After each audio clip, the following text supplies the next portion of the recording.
মাথায় ছোট্ট টুপি আর গলায় মেডেল পরে আনুষ্ঠানিকভাবে একটি রেল স্টেশনের স্টেশন মাস্টারের দায়িত্ব গ্রহণ করেছে একটি ছোট্ট বিড়াল। নাম তার ইয়ন্তামা। কি ভাবছেন, এ আবার কেমন কথা?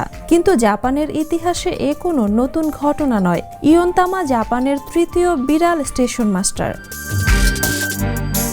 স্টেশন মাস্টার হিসেবে তার প্রধান কাজ হলো মাথায় ছোট্ট স্টেশন মাস্টার টুপি পরে যাত্রীদের অভ্যর্থনা জানানো, ভক্তদের সঙ্গে ছবি তোলা, স্টেশনের কাজ শান্তভাবে পর্যবেক্ষণ করা আর ট্রেন আসার ফাঁকে একটু ঘুমিয়ে নেওয়া।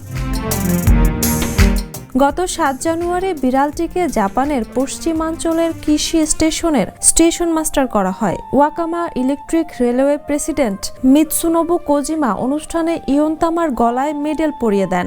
এর আগে কিশি স্টেশনের স্টেশন মাস্টার ছিল নিতামা নামের এক বিড়াল।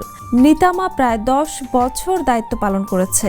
গত বছরের নভেম্বরে নিতামা মারা গেলে ইয়ন্তামাকে স্টেশন মাস্টার হিসেবে মনোনীত করা হয়। Jhuma Mridha, the news.